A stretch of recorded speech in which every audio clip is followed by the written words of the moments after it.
Good evening, everyone. Welcome to FGM Ecast, presenting finally the first race of the ANZCAR Truck Series for 2021, Season 1 2021. We, of course, are at Daytona, as you would have seen just on the screen there, flashing past on the hoardings as we've jumped on with about 5 minutes to go in official practice before we do head into qualifying.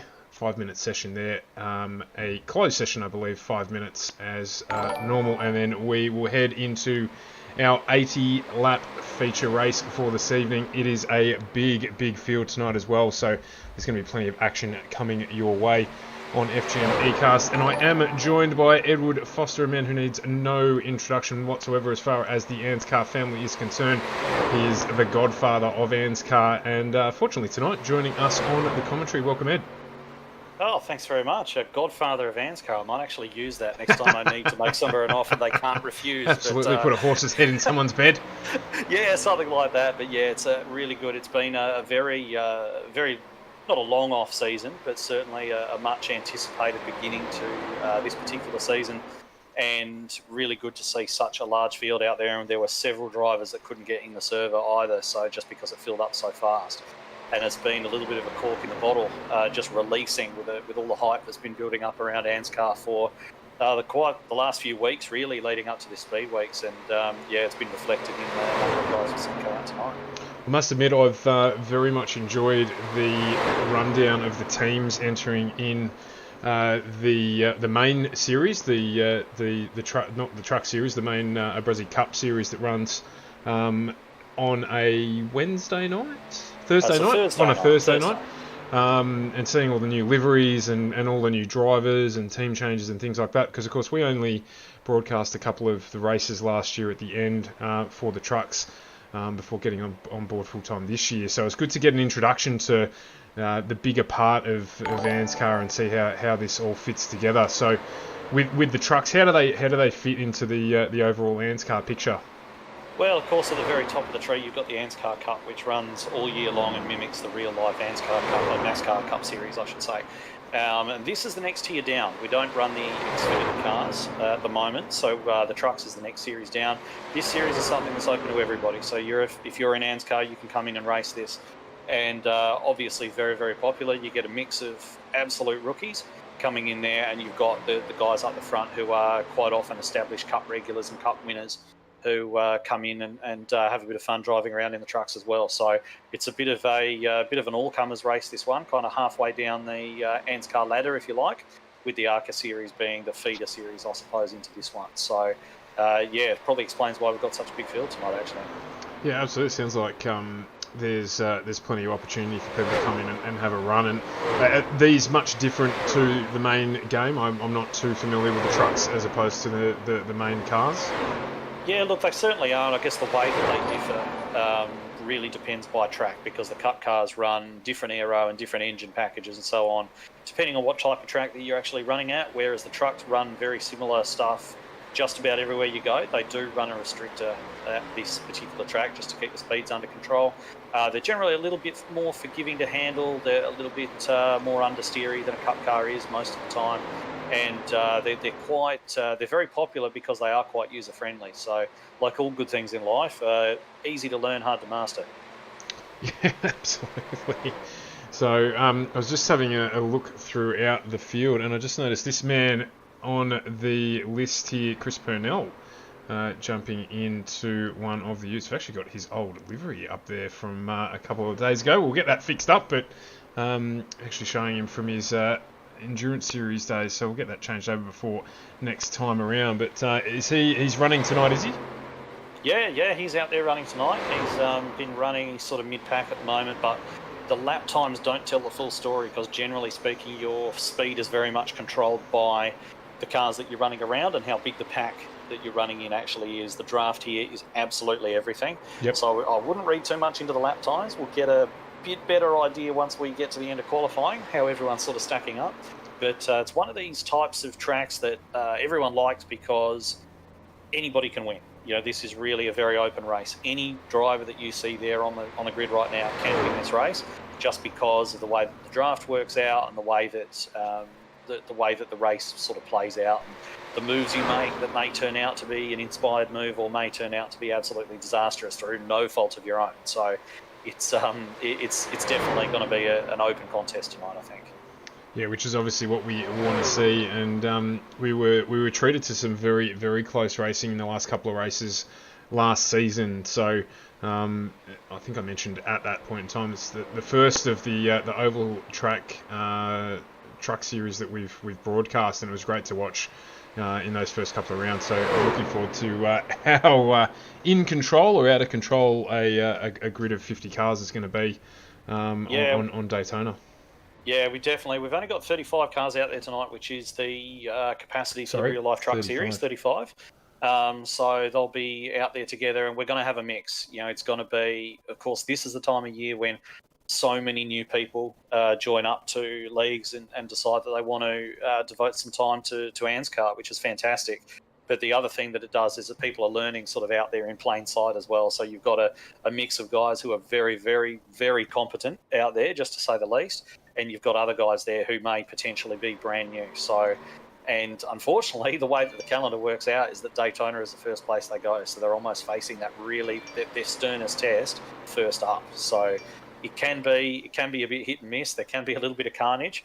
Wouldn't be surprised to see the big one tonight at some point, definitely. But look, if you can avoid that carnage and get through that, then you may be on for a good result. So let's see. And what are we looking at in terms of tyre management here? Is this track quite aggressive? Obviously, the banking here is quite aggressive. So, tyre management going to play a big part as usual? Absolutely not at all. Not at all. There will not be any tyre management in this race at all. Your tyres can probably go for around about, I think it's reasonable, 5 or 6 fuel stints, and the race isn't that long. So, okay. you'll generally find, just to make the restarts a little bit easier or whatever, you may find the drivers just taking tyres at the same time as they take fuel. Yep. And so yeah, we'll see how that turns out. And interestingly, it appears as though it is supposed to be a lone qualifying, but it looks like we've got a few cars out there together, which yeah, looks like it might be a bit of a mistake. Lots of cars out there together. Yeah, well, that's going to make qualifying very, very interesting indeed. So, of course, as we do on the first edition of just about all of the shows we do, we're just having a few technical issues. I think my mic is about to die, so I'm just going to go quiet for a few seconds and switch over before that happens, because obviously I want to be able to talk you through this one as it continues. Powering off.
Hello.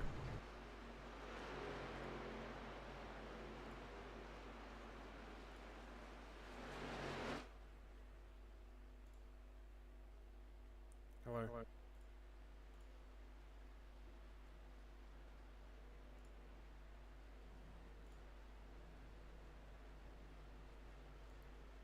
So, Ed, I'm not sure if you've got me there or not. Yeah, I can hear you now, mate. Yeah, you can hear me, but we can't hear you. Just get that done, and then we'll be back off and running. So, qualifying has finished here at the end. I'm just waiting for that to come up, and we'll give you the results. We're just going to grab Ed in here, so just bear with us again. Sorry about this, everyone.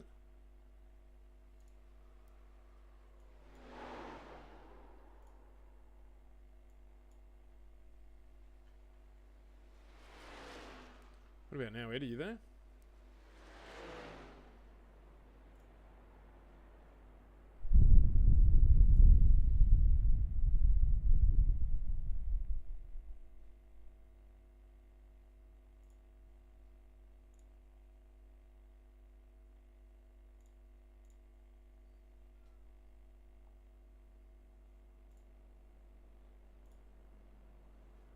What about now, Ed? Have we got you there? No, I've still not got you any sound. Sorry about this, everyone. I'm trying to get it fixed. The battery on my headset had died.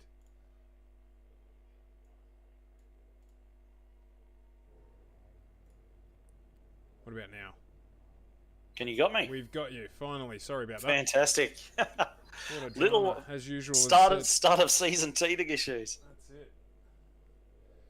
So no, the battery on the headset decided to die even though it's been plugged in and charged. I'm not sure what's going on there, but we've got everyone back now, and we're going to be ready to go when the light goes green. So what we'll do now is we'll bring the grid up on the screen for you so everyone can get an idea of what happened during qualifying there. So we've got Ryan Jones on pole position with Cade Donnelly next to him. Hamish Gallagher and Roger Clark off row 2, familiar names to the series. Jason Hardigan back for another season as well, expecting things from him with Nigel Patton next to him. We've got Lachlan and Ed Urquijo. Urquijo, yep, beautiful. In 7th, and we've got Joshua Carroll-Walden out of 8th, Stephen Williams out of 9th, and Gary Wellman out of 10th. Thanks for that, Justin. We actually do have game sound back now, mate. There's just no sound at the moment because the cars are on the dummy grid. We've got Aaron Dillon and Brody Masters off the next row. We'll just flip the page over here and keep things going. We've got Christopher Finlay and Aidan Schultz there making up row number 6. Yep. It's further back than that. No, and 7. then we've got Reese May, Paul Jackson, then Carl Whitty and Daniel Stevens starting next to him. Kai Sloggett and Daniel Grzeskovic down there in 20th position. Aaron Major and Mick Taylor, Norman Clark, Troy Davidson, Cam James, Michael Shaw, Bradley Allison, the last one there to set a time. And then we've got Ruben Phelps, Michael Skurlock, Chris Purnell, Matthew Raymond, Luke Trahair, Riley Curtis, Nathan Rollarch, and Jacob Schoiker. That's how I'm going to say it anyway. I haven't actually double-checked, but that's bringing up the rear of the field in 35th position. So a bit of an odd qualifying session there, being all cars on track at once. Not something that we normally see, but in any way it's given us a very interesting grid, I think. It's very, very interesting indeed. There's some fast guys at the back there, so expect to see them try and make their way through the field as we get underway with this one. We've still got cars joining the back of the grid halfway around the lap. They've taken a while to sort of get going and get out of the pits and so on, which often does happen with a big field like that. They take a while to sort of sort themselves out, but it's an absolutely massive grid if you take a look at it. And lining up on the backstretch now, they're just about all 2x2. And we're going to have a look to see how many of these newcomers have actually read the rule book, because it's there are some very strict rules around restarts, starts and restarts in ANZCAR for obvious reasons, because a lot of wrecks used to happen there. ANZCAR restarts are very clean these days. So if these guys have read their rules, we won't have any problems, but time will tell. It will indeed. It's very much a full grid for tonight, which is great to see. Just making our way back through it just to give you some idea of the length or the train of cars coming through. All right, we're just about to go. So Ryan Jones has led the field away. Everyone's looks to be away fairly close. Ryan Jones got a little bit of a jump, but he won't want to jump because you don't want the pack to run you over. And Jason Hardigan there pushing hard behind Hamish Gallagher on the inside. Reasonably smooth start for everyone so far. First lap, get into the groove and get this one underway. A couple of drivers down below the line there as well, just trying to make room for themselves where they can. We'll try and give good coverage throughout the field, and of course a massive list of cars here for us to try and jump around between. So if you are in the chat, want to see someone in particular, do let us know. We will try and give them coverage where we can.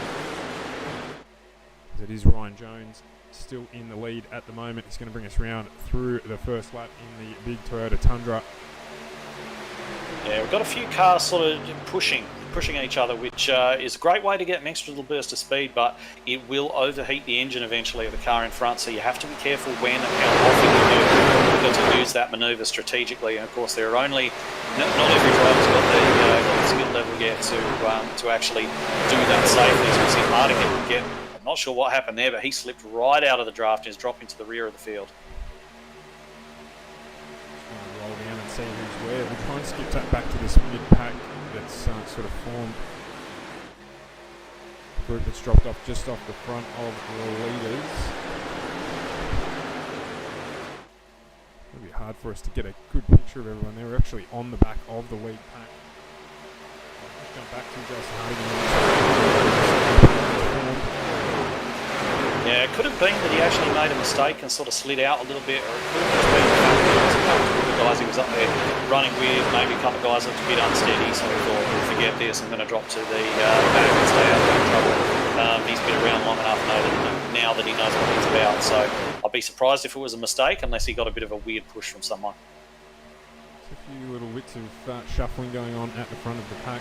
Drew Davison actually has set the fastest lap of the race. He's way back in 21st at the moment, actually car 23, and he did a clean lap, 48.04, so just slightly out of the group there, and has moved down into the bottom row. As you say that, g'day Billy, thanks very much for the like.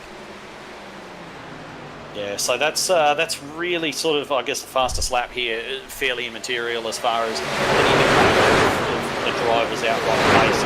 Most likely be the fact that he may have been off the back of the pack a little bit, and he's used the draft to sort of draw back onto the back of that pack, so he's actually having the fastest lap there. So not really a good indicator of performance, but we'll see where they are at the end of the race, and if he moves his way forward, then he's going to be in a really good position.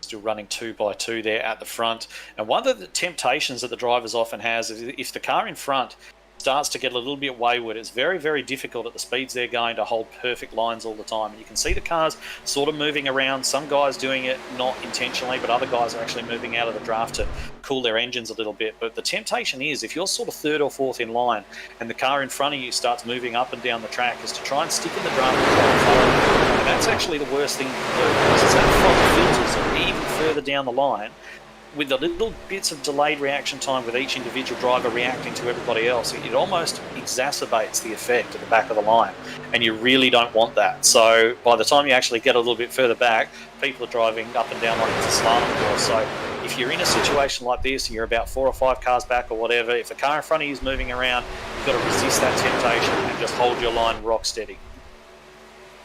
Yeah, I guess these would a fair bit given the lack of weight in the back of them as well, even with the tail on it. So yeah, not so much. I don't think that they're overly front heavy, these things. They're, especially aerodynamically, they're balanced quite well.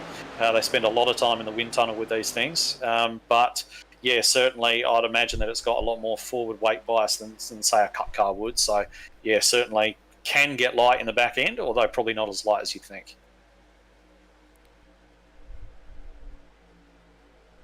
Thanks to those who've jumped into the stream and made a few comments as well. G'day Matty and Alana as well. Just watching them move around there, trying to just keep things under control. We've got one truck running the very high groove there. Looks as though, we've got contact in the middle of the pack, and off they go. And luckily, it was only 2 trucks, because that could have been absolutely enormous. I think it was the number 45 involved in that. I've just got to identify who that was. But I did see the number 45 spearing off to the side of the track. It was Gary Wellman. Yeah, Gary Wellman and Paul Jackson. In the Tundra, so the 231 of Paul Jackson ended up down in pit lane. Yeah, that's unfortunate. We've stayed green, but it's unfortunate. It looked as though guys just jostling for space that wasn't there, unfortunately. And they're very, very lucky that the rest of the pack's very, very lucky that they sort of speared off to the side there and didn't actually take anybody else with them, because when something goes wrong, sort of mid-pack, front of mid-pack here, it's generally the mother and father of all accidents. Particularly with this many cars running this close together, so... Exactly. You often don't... 2 or 3 cars start to get sideways, and all of a sudden you've got absolutely nowhere to go, and you're just relying on luck. So, but speaking of guys who aren't really having any problems, we've got Ryan Jones is still leading, and we've got Hamish Gallagher there, dutifully sitting in behind him in second place, and Aquijo's actually moved up to third there, and the inside line's got a little bit of a push on at the moment. You can actually see Josh Carroll-Walden on the outside lane with Nigel Patton there, just trying to shove him forward, and you can see how closely Carroll-Walden's sitting there on the back of Patton. and he's actually really trying to give him a push there. They're going to try and use a little bit of the side draft to the cars on the inside. They're probably going to be a bit closer to that inside lane than that if they want to utilise that to the full. But coming off the turn, they're going to carry the momentum because they are going a little bit faster, having a run around the top, and it looks as though there's actually another truck coming in to join them there on the top line, so we could actually find ourselves with 2x2s again very shortly. And of course, iRacing during the off-season did an update to improve the side draft in the NASCARs as well. So has anyone noticed that's played a big, had an impact on the way that they've been able to drive these? It wasn't so much the side draft that they were looking at; it's the aerodynamics between the car and the wall is what they updated. So it's what actually happens is when you run right up close to the wall, there's actually a cushion of air that builds up between the car and the wall, and you can actually ride that cushion to a certain degree. It's almost imperceptible. It's not going to stop you from hitting the wall if you were going to hit it anyway, and it can actually, certainly in a very fast car like an Indy car, can actually interfere with the aerodynamics a little bit and slow you down if you run too close to the wall. It's something that's that aerodynamically sensitive, which is why you'll see in the Indy 500, for example, the cars, they'll come off the turn and then they'll run down the straight directly in the middle because they want to stay away from that wall. So not so much of an issue in a stock car, but it's certainly something that they've keyed in, and just another little bit of realism they've added. We've been lucky. They've done a fair amount of work over the COVID period and to continue to improve the simulator across a number of the different disciplines. So it's good to see that they continue to add to the realism here. Yeah, they certainly are. They work very hard. Of course, they've got a contract with NASCAR. We're actually about to see a lead change, I think. We'll see if Patton gets the line first. He does. He's got Josh Carroll-Walden to thank for that. He's got a big push from them. He's actually got a good few cars up joining him now. Number 34, Kai Sloggett's there. And they've got a train there. Oh, Patton just trying to move down. A bit early there, son. Just needed to get a bit further ahead. Touch of the wall there in the background as well. I think it might have been Aaron Aiden Schultz just running a little bit wide up into the top lane there and just up against the wall. Momentum away. Yeah, that's unfortunate because in these trucks, the condition of your fenders is absolutely vital to the speed that these things get. So if you crinkle up a fender or something like that, it's actually going to hurt you. And it looks as though Patton's going to lead a second consecutive lap there. He's getting a nice big push on the front here. Going to see actually if he might think about moving down. He's already indicated that he wanted to do that once, and but he didn't quite get the job done. If he's going to do it anywhere, he's going to have to get it done sort of on the straight coming off the turn, because that's going to be where his advantage is, running up top like that. Just had Dwayne Priest ask if it's the limit's 35 each week in this series. I believe that's the case. That is the case. We've just got Paul Jackson coming out of the pits now, and he's going to try and stay nice and high to keep out the way. But 35 car field, or truck field, in the truck series, and everyone's going to try and squeeze through here. It looks as though Jackson's doing a good job to stay up top, and that is sketchy whichever way you slice it. Very sketchy. But they've done a good job there, and Jackson's actually, hats off to him, because he's done an awesome job to really hold it up there against the wall, which is not an easy thing to do when you've got all these madmen coming through on your inside like that. Well done to him. Go out into that, I reckon, but there's probably not too much choice. No, not really, and unfortunately, if he's unable to hook on the back of his pack, they're going to drive away from him at such a rate that they'll be back around to do the same thing again in a few laps' time. So he's going to really want to try and shield that damage area of his truck from the airflow, and get him behind somebody and try and at least keep up with these guys, even though he is a couple of laps down. Lucky Dog under yellow flag. That's right, Lucky Dog. So if you're not involved in the wreck when it comes out, if you're the first car who's off the lead lap when the caution comes out, you will get one lap back. You get a wave around the pace car and be able to come around and join the back of the field again.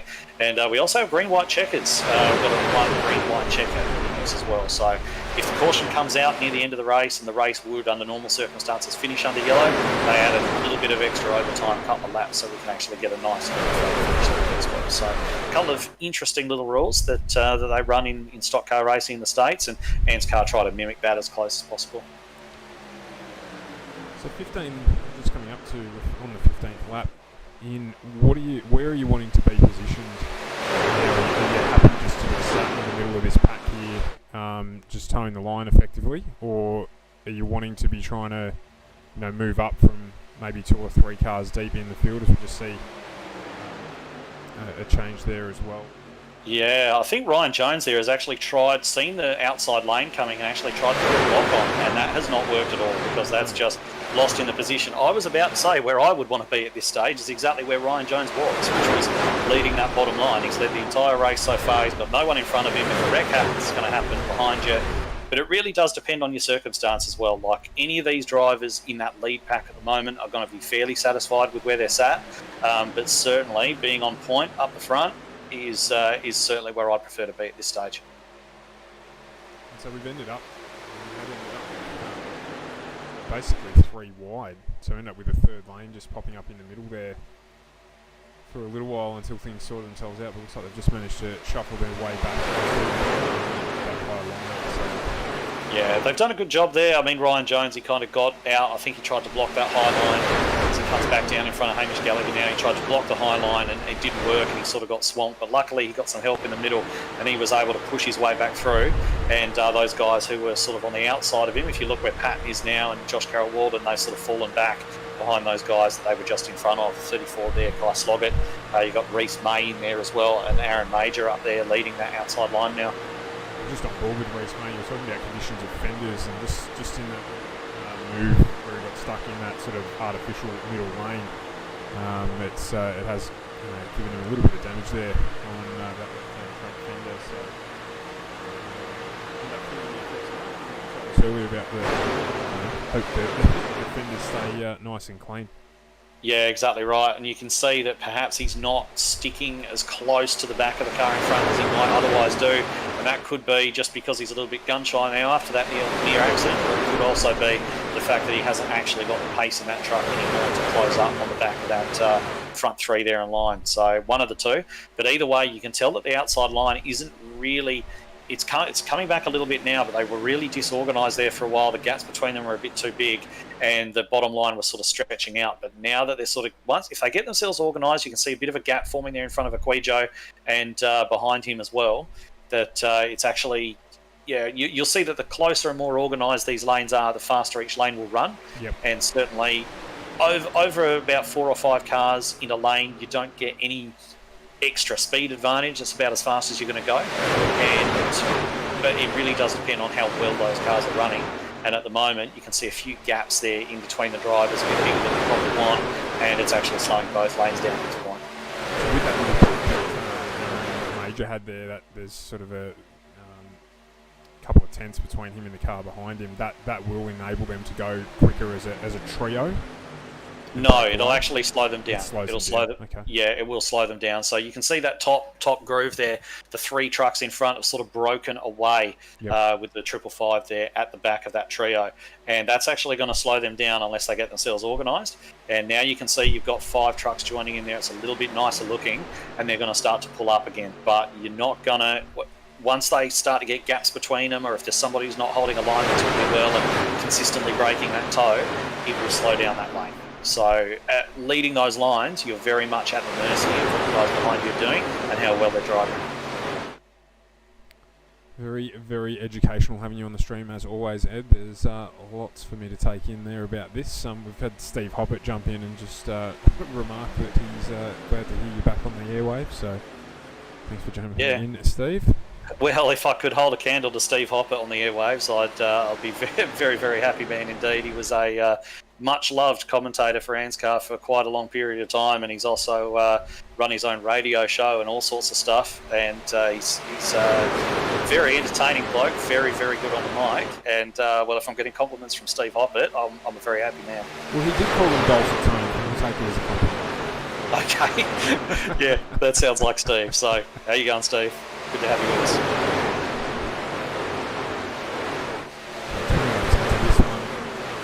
Just the 2 cars involved in an incident which actually ended up down in pit lane, so not too much damage done there. We've had all 20 laps so far under green flag conditions. Which is very surprising.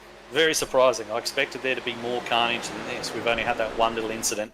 So we'll see what it gets like a bit towards the end of the race when people get a bit racier and they start to get a bit more desperate. But I'd like you to take a look a little way back in the pack. Just take your eyes away from this lead pack for a while and have a look on the inside row, way back down there in, I believe, about 22nd or 21st position. And you've got Luke Trahair, Chris Purnell and Michael Skurlock, 3 teammates, all lined up. Now, those guys will be working together. You have to work with your teammates on a super speedway like this. And the fact that they've managed to arrange themselves, and look who else they're around. They've got quality drivers either side. You've got Danny G there in front of Michael Skurlock. You've got Jason Hardigan in behind them as well. Those guys are going to go forward. They are just biding their time at the moment. They are not driving flat out. They are consciously avoiding getting involved in that front pack as it sits at the moment. But that group, if it sticks together, will be running at the front at the end of the race without question. Yeah, I must admit, I had been keeping an eye on it. Obviously, I'm very, very familiar with Sam Luke certainly from last year on the opportunities that I had to commentate when he was running. And, Chris and Luke, from my time involved in the oval stuff, but I know that Chris is extremely strong here, and Luke's been working with him as well. So new colours for them tonight, but great looking trucks, and I had seen that all 3 of them were together, and I thought there's nothing coincidental about that. Absolutely not. Started a lot further down the field than they're running at the moment, and as you said, just biding their time to make the charge when required, and I'm sure there'll be a time where they, to use a phrase from a popular movie, drop the hammer. Yeah, I mean, don't be surprised at all to see if these guys are still running 2x2 out front, which I imagine whatever the front pack is and whoever it consists of is going to be running 2x2 towards the end of the race. Don't be surprised to see those guys get up in the third line, up by the wall, and just rip the top between the lot of them and drive around the outside of everybody right up to the front. Because I've seen them do it before, and it's a fairly standard move when you get some quality back there working together, and I imagine that's exactly what they're going to do. 20 laps to go. That's my call. They're going to make the move. 20 laps to go. The craziness starts. Potentially. So very, very clean. As we mentioned at the moment, Ryan Jones still leading the way. Had that little blip where he fell back, but he's recovered quite well. Got a nice push, and he's recovered quite well to the lead. So he's certainly looking at the extra point for the most laps led tonight. So that's really good for the start of his championship. But we do wonder who the eventual winner of this race is going to be. They're almost in a holding pattern at the moment. No one's really wanting to take any big risks, drive too far forward, drive too aggressively, try to split the lanes up the middle yet. They all want to get to the end of the race. So it's good to see. It's good that they're using their heads. There's nothing worse than sitting here watching 30-odd laps of pace car action. We don't want to see that. So, but pretty soon, I mean, we're getting up to lap 24, and we're going to be looking at green flag pit stops pretty soon. And that, getting on and off pit road, peeling out of a pack like this, and trying to go onto pit road at racing speed is one of the trickiest things that you can do in a stock car. And I know in a cup car, you're kind of looking around about sort of just under 40 laps worth of fuel. Well, we're on lap 24 at the moment. I'm fairly sure the trucks do have a slightly smaller fuel tank. I could be wrong on that, but sooner or later, if we don't get a caution, we're going to see some guys peeling towards pit road. And what did we say earlier on about Paul Jackson? He wasn't able to hold on to the back of that pack, and here he is going through that hell again. Absolutely. Just had some commentary back from the guys. Sorry about the mic here, guys. I'm on my emergency mic.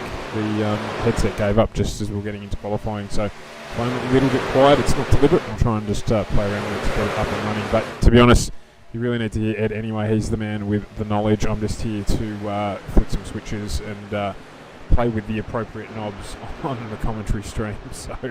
There's a one-liner there, mate. I'm not touching it. It was there, and I did it deliberately. I've just dropped it in there on purpose, so you can. Low-hanging fruit, mate. I'm not taking it. And that's what I was. That's what I was doing. So apologies, I'm a little quiet. I'll try and speak up a little bit and stay close to the mic. All right, so having a look, you can just see here that front three on the bottom line really working together well. They're nice and close to each other. Equijo just poking his nose out there. I imagine his engine's starting to get a little bit hot because he has been tucked up behind Gallagher very closely for a couple of laps there now. But a bit of a revival coming there on the outside as that group gets itself sorted out.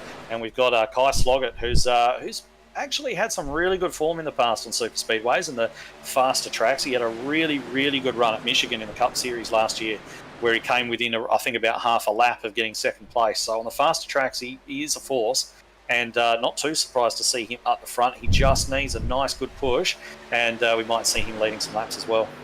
Yeah, and Reece May obviously trying to give him that push, just jumping right up onto the back of him there as well. So, and behind him is Aaron Major in that top lane. It's still, as you say, a little bit messy there. Just getting in and out. Makes the move down. They've actually done that. What we were talking about, Kai Sloggett making the move down. He got the push that he needed from Reece May. Reece may be happy with that. He may be not. But Ryan Jones does not look like he wants to sit behind anybody at all. And Sloggett comes across to squeeze Ryan Jones. And Jones making the move back around for the front. So he's just dropped back in and overlapped again. I'm not sure how they've managed to do that, but that's a hell of a push from May if that's the case. May I think just Reece slots May himself right back in there. I think Reece May might be the best pusher in the field the way he's done that. He's just pushed Sloggett to the lead, and 5 seconds later he's gone and pushed Jones and himself back out past Sloggett. So they've done it, and Ryan Jones back in front. And you did mention before about some teams. Anything at the front there that we need to be aware of? Any of these guys in teams together? Not that I am aware of. I know that Daniel Stevens there in the number 3 truck in the outside lane. He is part of Middle Finger Racing, and that is the same team that Kai Sloggett drives for. They are separated at the moment, unfortunately, so they're not really able to work together. There are some other team combinations out there. I am still learning all the new drivers and teams as they've been announced. There's been a lot of movement on the off-season, quite a few new guys coming in as well. And I have to say, the new guys absolutely holding their own out there. Haven't seen any silly mistakes, no bonehead moves. Everyone's out there running real clean, so it's great to see. So as you say, we're expecting a flurry of activity in pit lane very, very soon. I was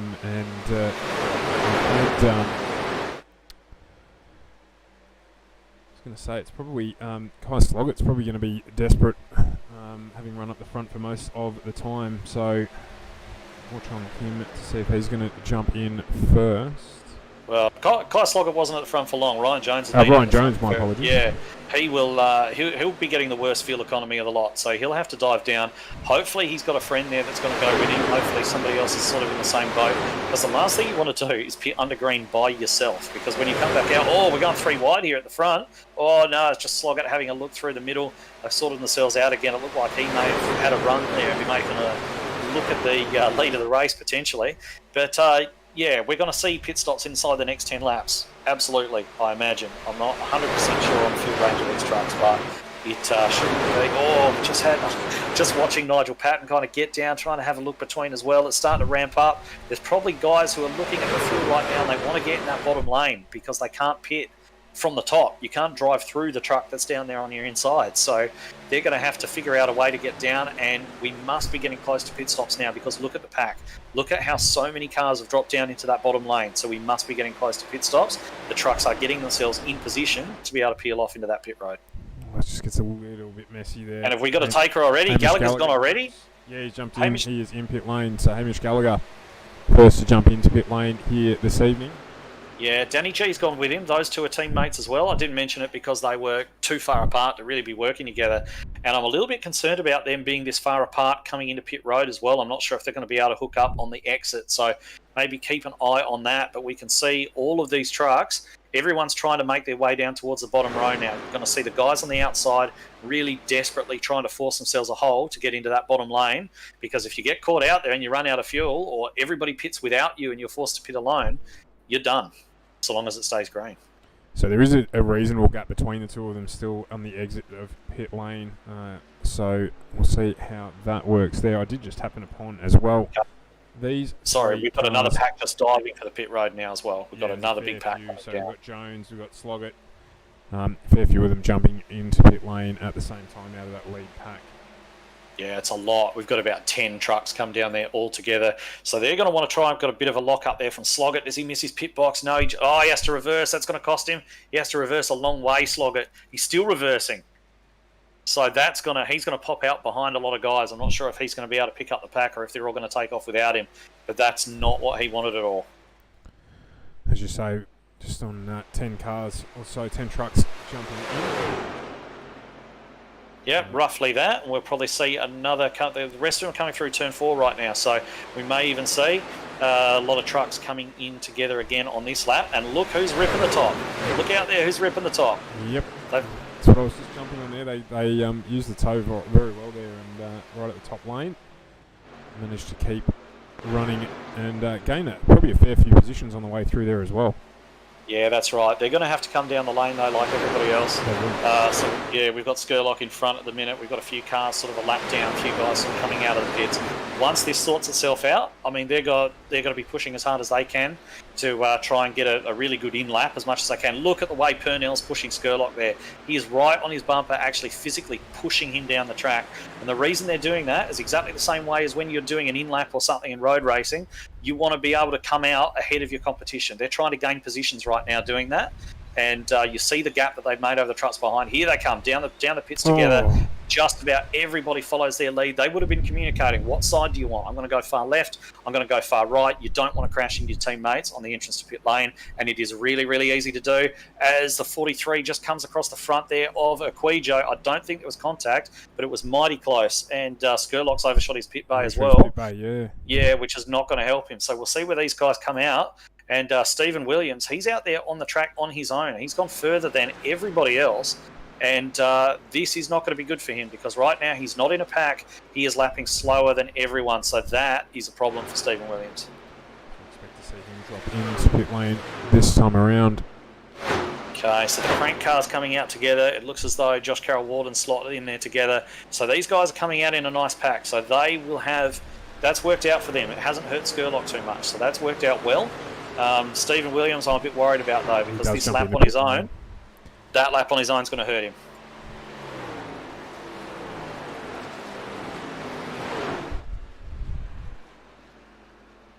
Just waiting to see how this adjusts itself with basically the whole pack having done the stops required. Hamish Gallagher in pit lane, Daniel Stevens as well as Matty Raymond just jumping in. Stephen Williams has jumped into pit lane too, so that is the whole field will make their way through.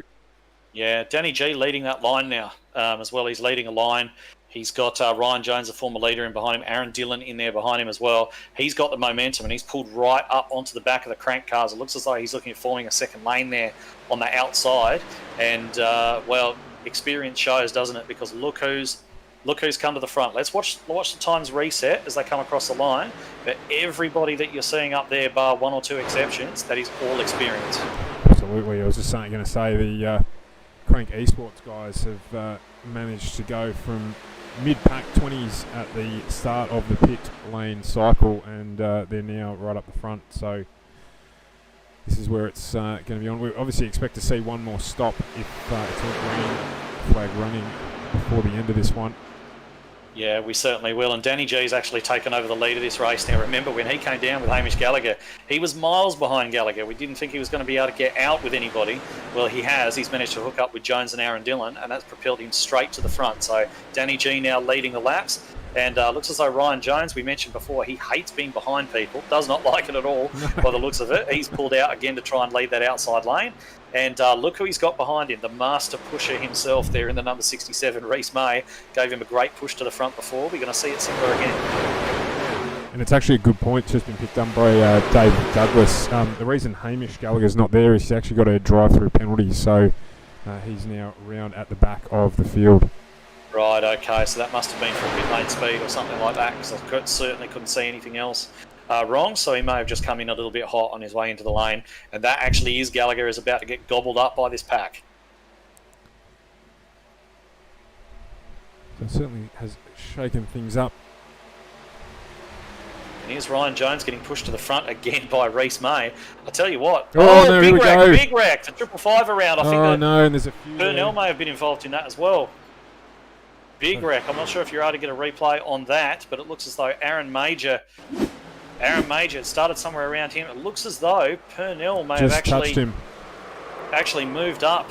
Yeah, he did. I'm not sure why he moved up, but he moved up into the side of Major, which in turn has turned Dillon. Yeah, Josh Carroll-Walden in there, Slogger in there. Had Skurlocks on his roof, so that has taken out a good few cars. And Skurlock sliding down the track, sparks going everywhere. And that is, I tell you what, that is bad news for a lot of people, but that is fantastic news for Hamish Gallagher. Absolutely. He was about to go a lap down, and now he's going to be right back on the back of the pack. Any good news out of that for Skurlock is he did manage, after the slide, to end up flipping back onto his roof. So Yeah, just having a look at some of the damage report out there, trying to give a bit of a sit rep to you guys about what the go is. Quijo billowing smoke. There's another truck there blowing a lot of smoke. Looks like one of the crank cars. It's not looking too good. Skurlock, that is, actually blowing a lot of smoke out the back of that truck. That's going to be him done for the night as well, really, in terms of the race win. So unfortunate there, and I'm not really sure what would have caused Purnell to drive up the track like that. He knows what he's about. He's been doing this a long time, so I can only assume maybe there was a checkup or something like that in front that caused him to take evasive action, or perhaps just a simple mistake. I'm just watching. Okay, all right, I think I see what happened. Aaron Dillon hit the apron, slowed down a little bit, and I think Purnell's kind of pulled out and unfortunately tagged the back of Major there. So unfortunate, but one of those things that happens when everyone's running so close together. Yeah, so we just slowed it down on screen there, and yeah, you can definitely see that there's just that little bit of movement, and unfortunately it's caught Chris out. And then we've ended up with this damage up on the high line. There's not a lot any of them could have done about that to avoid it. No, once you get that many cars spinning around, it's literally luck of the draw. Sometimes you manage to thread the needle and look like an absolute genius, and sometimes there's just nothing you can do. So unfortunate for those guys. We did say that we might get the big one. It has come almost exactly on half distance, and expect to see a few guys coming down now, probably to top off with fuel. They won't be able to get to the end, but it's certainly going to give them a little bit more scope to wait for another caution. So you're probably going to see most of the guys on track run down the pit lane, just top that fuel up. You probably won't get too many taking tyres, but I imagine you'll see most of the field in. Just trying to run back quickly while we can. We've got some time here. And just have a little bit of a look at the lead up to this one. Just see it there. This is that little tap. Afterwards comes all of the wreckage. Yeah, just having a look at the guys in the pit lane at the moment, and there's more there than I could possibly mention in the time I have available. There's a lot of guys in there with damage. You got the 03 Bradley Allison. It looks like he's picked up a bit of damage in that as well. That's unfortunate for him. He's another one who came very close to winning a cup race at this track. Middle of last year, actually, the July race, I believe it was, came close. And then I believe he had it coming together with Kai Sloggett, actually. They were both at the front of the field together. We're seeing a lot of guys coming out of the pits now. So for these guys, it's going to be a matter of who's got the less damage, and whether or not guys who haven't got too much damage can sort of hook up together and push along at a sort of reasonable pace. But we're going to see what they've got left, how much damage they're carrying, and how bad it's going to be for them. And if they have the guys who made the good moves and managed to be ahead of that wreck, well, that's just that's good luck for them. I was going to say, there's been obviously a few winners, as there always is, out of crashes like that. So Luke Trahare's moved himself up into third after that one as well. So, yeah, a few changes throughout the field. We'll obviously run you through where everyone is at when it gets back underway, but there always, as usual, be winners. Yeah, I'm a bit surprised, actually, that some of the leaders, Danny G, Ryan Jones and the like, didn't elect to pit, because what that's going to do is not give them the range later on. So, of course, the more laps that you can run, yes, they can't get to the end of the race, but the more laps that you can run, the more chances are that you're going to be able to get a caution in that period and come down. Whereas if you don't have the fuel in your tank, you may be forced to pit a little bit earlier and come down and have to potentially pit under green, which can result in you going a lap down. So I'm a bit surprised, unless I missed it while I was watching something else. I don't think I did.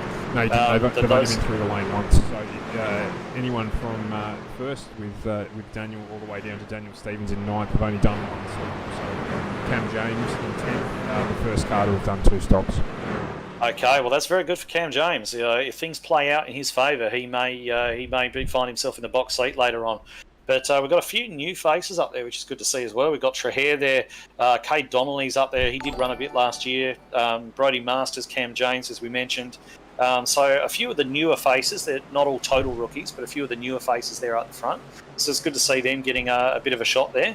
And then on the other side of the coin, you've got Norman Clark, who's been around since the very, very beginning in ANZCAR, and he's out there running around in 6th position at the moment. A name that even I am familiar with. So as a rookie myself to the ANZCAR ranks, but yeah, Norm's been across a couple of the streams that we've looked after. Yeah, very, very successful rally driver back in South Africa. Factory driver for BMW, factory driver for Alpha. He's got some great stories if you ever get the chance to talk to him. But the pace truck is off, and we're about to go green again. And Ryan Jones looks as though he's dropped the hammer now. Everyone's going to try and go with him. Traher, not as quick on the throttle as he probably would have liked, but he will close that gap up quite easily.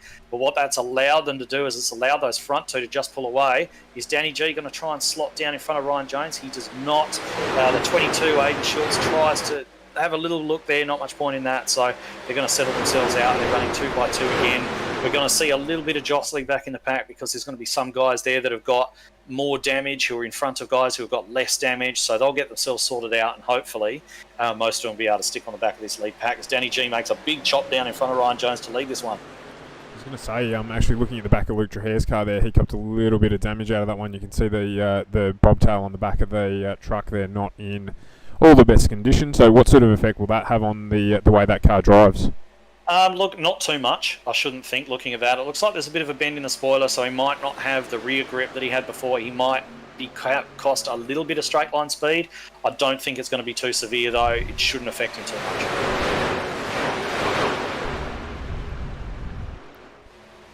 And right now you can see Ryan Jones up there, and he's pretty much working alone with Danny G. And what that means is he hasn't got any help to help him pull out and make a move. So we know how much Ryan Jones is like to lead lanes in this particular race, but at the moment he's got no option but to do some pushing because he's got no one there right on his hammer to help him make an overtaking move, even if he wanted to. And so they're just starting to gap the field a little bit. Just when I say that, we're talking a couple of tenths maybe. Yeah, we've got some guys running 2x2 behind. Looks as though we've got a bit of a top line trying to sort itself out as we just see Schultz try to dive down the bottom lane. That's going to leave Norman Clark up there, but it looks as though people are abandoning that lane en masse and trying to get down the bottom as Ryan Jones just takes a look out of the airflow. Not sure if he's looking to make a move there or potentially just pull one motor down. Just to give you a quick rundown, Equisio, Finlay, Skurlock, Dylan, Taylor and Wellman cars out. In fact, my apologies, Mick Taylor is back out and running.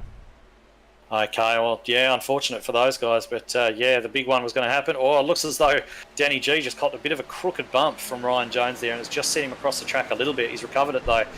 Danny, far too experienced to fall victim and spin off for something like that, but it looked as if that touch was a little bit crooked, and he'll probably want Ryan, maybe just be getting on the radio saying, Ryan, just try and hit me dead centre if you're going to do that. Things the circuit guys don't need to worry too much about. No, certainly not if you drive an open wheeler. No, definitely not. We have bumpers, we use them. You see the front two just making a bit of a break there. I'm not sure, there don't seem to be too many guys at the moment that are able to do it. I don't think it's a lack of pace from the guys behind. I just don't think they've got themselves sorted out enough. I mean, if you look at that top line there, we've now got some quality moving up there. We've got Norman Clark's there, Daniel Stevens is there. I think I just saw Reese May getting up there as well, or is he just dropping back to the bottom? But yeah, there are trucks trying to get that outside lane to work. Schultz is leading that lane at the moment, but they're going to have to really get themselves, they're going to have to take opportunity here and get themselves nice and bunched up and organised, because as we see Ryan Jones pull out of the draft, that's not going to work because he's got absolutely no help out there.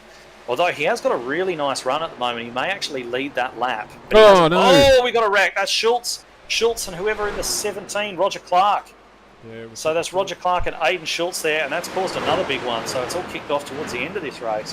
I'll just go back and have a quick look at where that one all started. But we had Roger Clark there on the inside, and he was actually an innocent victim because the car behind, the red truck, Cam James, has actually moved out. He's tapped Aiden Schultz, in turn has spun into Roger Clark, and that has just taken the field. Dan Stevens, Norman Clark involved in that as well. Lots of guys carrying damage. So once again, the guys up the front going to be very happy to be there. Yeah, we're just seeing that now with, I believe it's Aiden Schultz, who managed to just surf along on top of a couple of other cars throughout that one. It looks like he's managed to survive it somehow, but cars everywhere in this wreck as we just watched through the replay there. So plenty affected. It's not really going to help too many of the guys from the big accident in a little earlier on either, so we'll watch to see the pit activity. I wonder again if those leaders that you were talking about before will jump into pit lane now. They'll have to. Take a look at Aiden Schultz if you can cut Aiden Schultz. That truck has got the worst case of crabbing I've ever seen. Yeah, he's on screen now. It is absolutely diagonal. We're just watching the full replay of his part of the accident, and there's plenty of smoke coming out of the back of that thing too, so he may well be in for a long balance of the evening. Yeah, that's Cactus. He's done. But looks as though Ryan Jones, did he take the lead again? He's sitting out next to the pace truck at the moment. I've got Denny G showing in the lead, but that may have just been the way they crossed the line. No, it looks like Denny taking back that spot now. I imagine these guys are going to have to come down the lane. It's still really sort of, how many laps we've got to go? It's maybe they can get to the end. I don't think there'll be too many people at the moment who'd be wanting to lead lanes. I think most guys are going to be wanting to run partial throttle back in the pack, but surely these guys are going to come down and get fuel this time. I can't imagine they won't. So Troy Davison should be the one to get the lucky dog on that situation. He was the lead car a lap down, so he should get a wave by. Yes, he probably will do, so long as he wasn't involved in that wreck at all. Ryan Jones actually staying out. That's an odd decision. That's an odd call. I can't say that I fully understand that one, but we'll see if it works for him. And interestingly enough, Aiden Schultz still getting around as well in that very second-hand looking truck there, so that will not last all that long into the evening, you would think. Yeah, definitely. It's and even if he does get it back out there, it's going to be so far off the pace.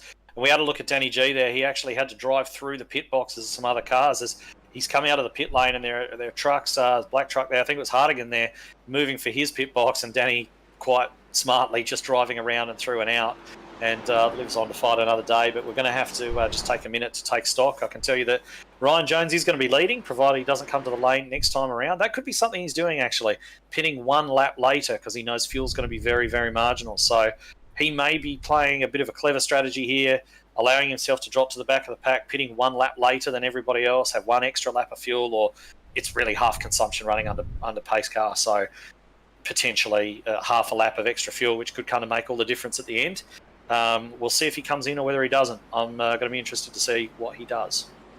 Yeah, and Dave Douglas making a good point here. Obviously, it's safest to be as far out in front as you can at the moment, given what's going on in the mid-pack there. So maybe just trying to make sure that he stays right out in front, as you say, with that extra lap.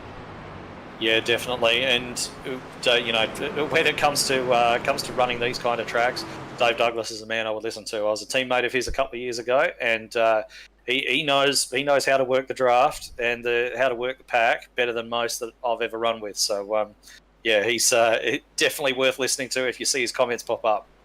Yeah, and another thing he's just saying here as well is that he may be able to make his way home on fuel from here if there is one more yellow, so maybe banking on that. It's a bit of a gamble, but Jones does not come down the pit lane, so it looks as though that is a gamble he's taking.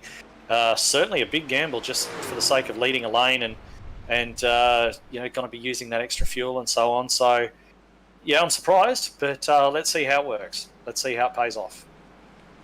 So just trying to recap where everybody is at the moment, just working out who's actually out of the race as opposed to in pit lane getting repaired.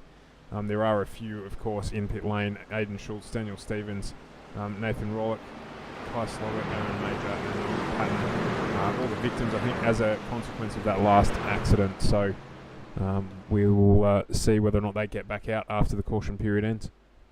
Yeah, definitely. And so there's a couple of new faces there still out the front. Cade Donnelly, as we mentioned, not a completely new driver, but certainly one of the less experienced guys here, sitting up there in third position. So he's got a big job there, pushing the leader on the inside line. Also taking a look there at Ruben Phelps. We haven't talked too much about him tonight in the 06 truck. And he's sitting up there quite well now in P6, third place on the outside line. And he's a guy I've been keeping a little bit of an eye on. He's done quite well in some of the other races, non-ANZCAR races I've seen him drive. So I did expect to see him factor in at some point in this series. I didn't expect it to be in the very first race, but here he is running P6. So let's see how he gets on. Unfortunately, Roger Clark and Chris Burnell out of the race as well, so bad luck to those two drivers. Yeah, it looks as though Josh Carroll-Walden's been out of the server and just reconnected as well. So, he's certainly a long way down the order. We saw him pick up damage earlier on as well. I think it may have even been that first wreck. All right, we've got the lights out in the pace truck. It is about to jump in. It's a much smaller field than we started with, but there are still some guys catching up to the back of this one. And pace truck off. It's on Ryan Jones now to lead them away. He gasses it. Donnelly gasses it. Danny G gasses it as well, and we're going to see everybody who's still got roughly straight panels probably pulling away from the rest of them at this point, I think.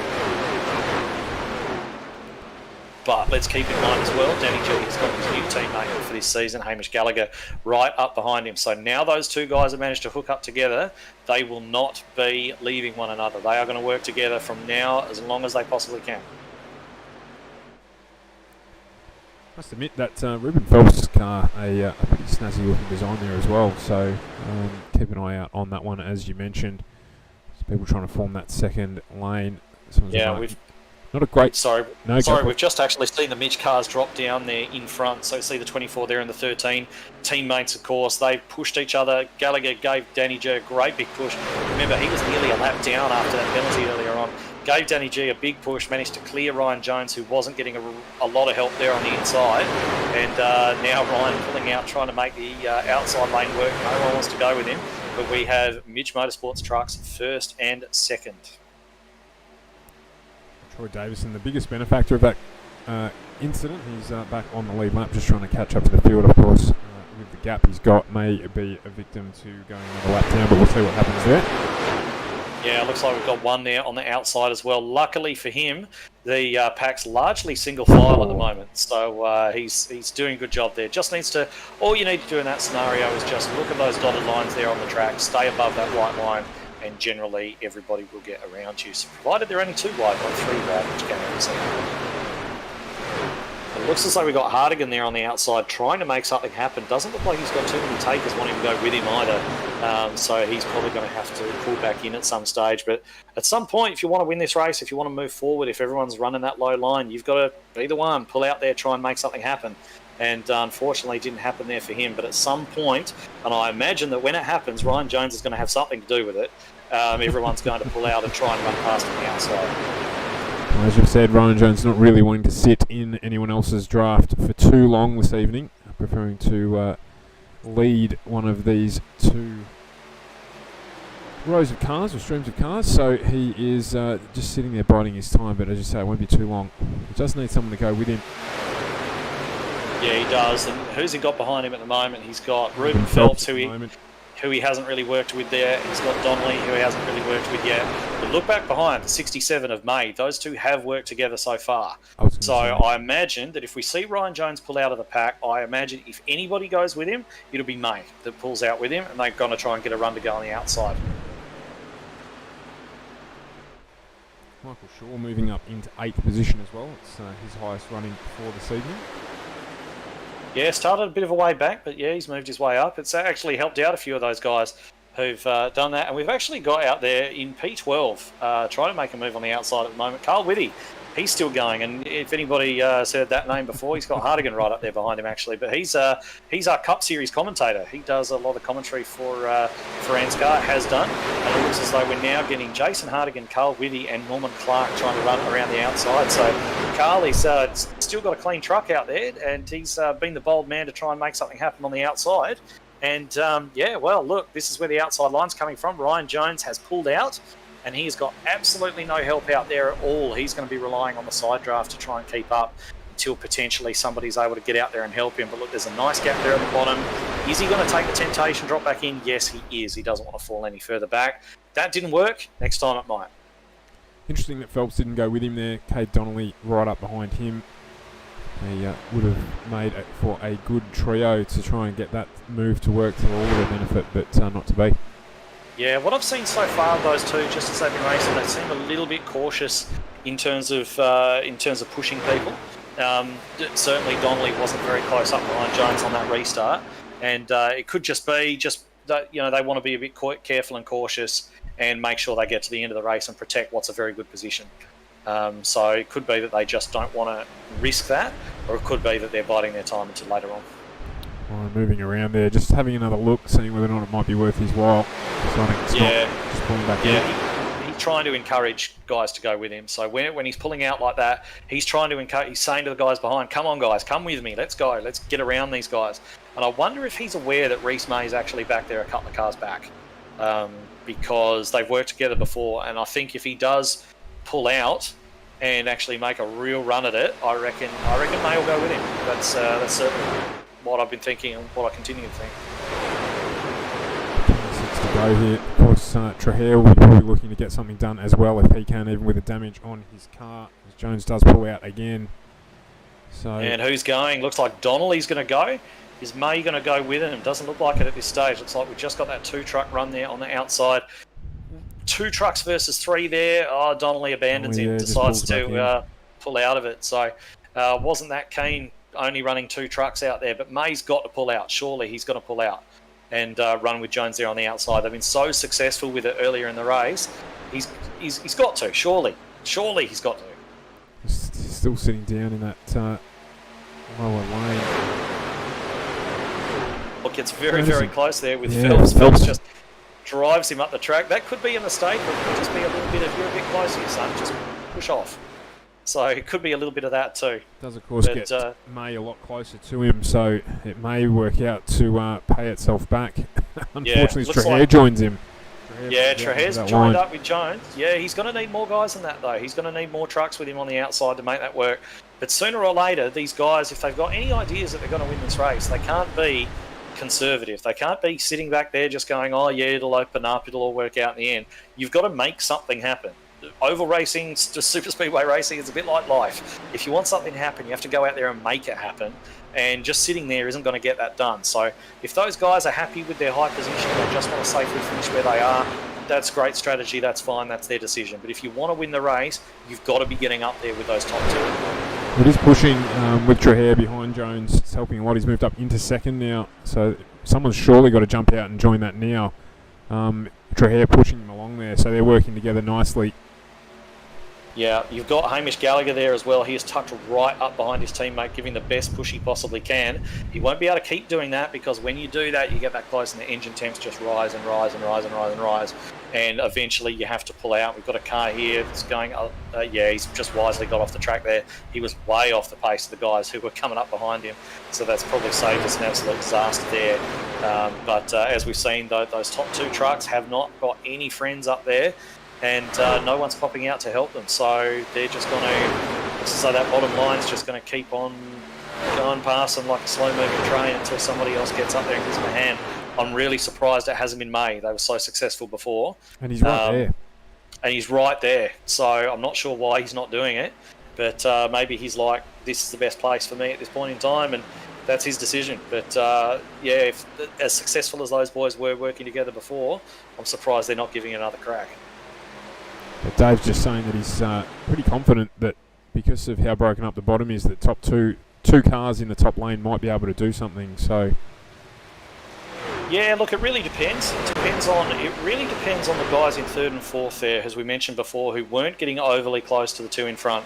The 2 in front, Gallagher and Danny G, they are working really, really hard, closing up, pushing, and really working hard to make speed. The guys that are sitting there sort of 3rd or 4th in line, Phelps and Donnelly, they're not really... They're getting a bit closer now, but they haven't historically been really pushed up behind, so they're not really helping. They're just kind of along for the ride at that point. Brody Masters has jumped onto that top train, so... Yeah, he has too. So he's pulled up there, so we'll see if they can manage to get themselves organised, what they're able to do. But at the moment, the bottom lane is definitely the one that's looking the safest. But like we said, if you want to move forward, get on that outside line, make a push. You've got to make it happen. Phelps is getting a little bit loose there as well, so a risk for the guys in that top lane. A fair bit. Not what you'd want to be seeing when you're between him and the wall. No, definitely not. The one thing that you want when you're on the outside is the guys on your inside to be holding that bottom lane properly. You don't want them moving up around. And I'm pretty sure that anybody who spent any time racing on these types of tracks it's happened sometime where somebody's bobbled up off the bottom and just taken you in the door. And it's just a risk. Going to the outside is a bit riskier than the bottom. So not too much going yet at the moment for Ryan Jones. Does just move up slightly into 3rd position, but needing to still do the work. Yeah, we've got Hardigan up there, and he's pushing up behind Norman Clark at the moment. And they're trying to get a little bit of a run of their own going. They're probably a little bit far back to be gaining any kind of benefit.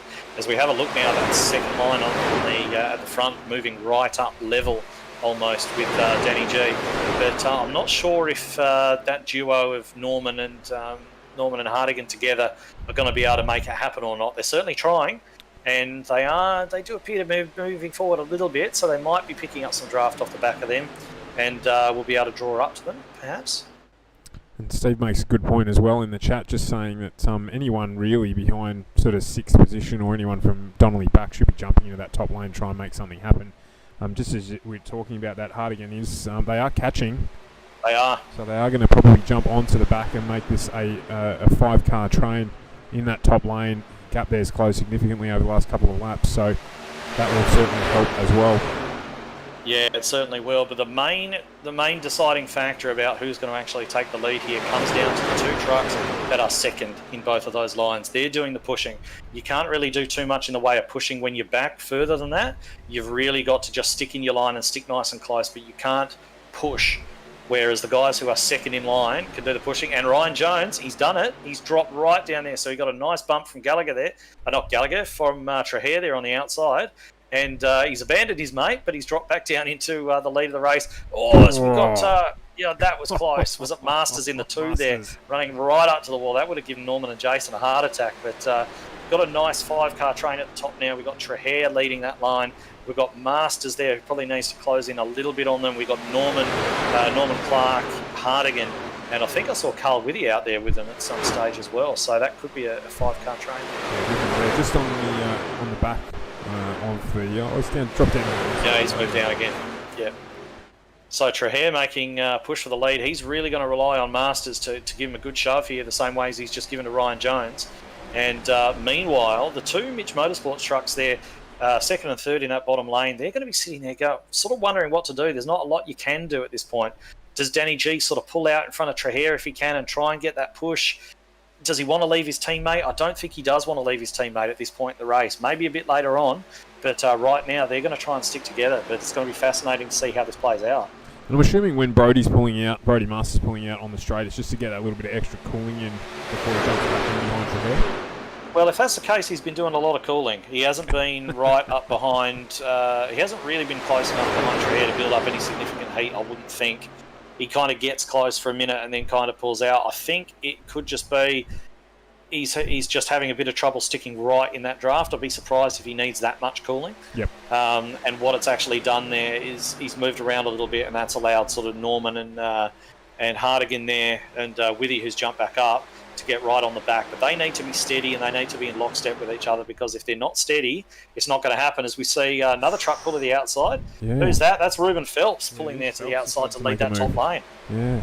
So let's see. We saw Traher push Ryan Jones to the lead earlier on. Can he do the same here for Ruben Phelps? It looks like he can. What a push that's been. Look at that. I'm going to have to remember this for the 500 if I come across Traher's, to get him in behind me, because he's doing a fantastic job. See here on board, he's just right up behind him. Yeah, pushing. They're almost clear. Is Phelps going to drop down? He's got to do it now, because if he doesn't, I don't think he wants to leave Traher. He's way. They're going to do the Traher's double. Done it. They're going to do Traher's the double. done it, and he's going to cut and lead the inside line. Oh. Great move to thread the needle. Fantastic work there. Luke Traher take him down. Now, can the outside lane keep far enough up that Ryan Jones doesn't have the ability to jump up there and lead it and get pushed around again? So we'll see. Ryan's done that move a couple of times tonight, so we'll see if he's able to do it again. But he really needs a good pusher there to help him. And of course, the thing to still take into account here is fuel. The Traher stopped on lap 46, so he should need to stop again to get that done across the line. So we'll have to keep an eye on that as well. I think he would have saved enough being in the pack where he was. He was behind cars a fair bit. And if you're able to roll around at sort of, 75-80% throttle, that can save you enough. So I reckon anybody who hasn't spent a huge amount of time leading will probably be okay, so long as they pitted on that last caution. Ryan Jones, of course, did not pit on that last caution, and I have my doubts about whether he can make it. I really do. Lap 31 was the last time he was through pit lane, so he's not making it. No, he's not making it. Not unless he's got some sort of oil refinery on board in the back of that thing. That's not happening. So he'd be praying for another caution. And the way these guys are driving, it looks like he might not get it. But as the aggression ramps up in the last couple of laps, we'll see what happens. Steve Hoppett's just dropped the genius tag on Luke Trahair's move. Yeah, it was good. It was good. Phelps now High getting a push, five. though. Phelps trying to move down. He's not going to quite get it done, though.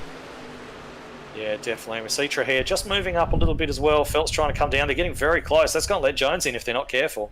And have a look there because we've got Phelps on the outside. He's got Michael Shaw, his teammate, in there behind him. And Ryan Jones off into the pit lane. So that answers that. It was a gamble. Was it a gamble worth taking to take the lead of the race back again? Well, I mean, history will show it probably wasn't. But I'm all for people rolling the dice on strategy. I like it when they do it. And, of course, him pulling out of that bottom line slowed them down enough that Ruben Phelps was actually able to lead that lap. But now Danny G right up there behind Trahair. And Danny G is a good guy to have behind you in this scenario. So those two guys, Gallagher, Danny G, are going to push very well. The challenge is now on for Michael Shaw, Norman Clark, Jason Hardigan to really lock up together really good and push each other past this bottom group.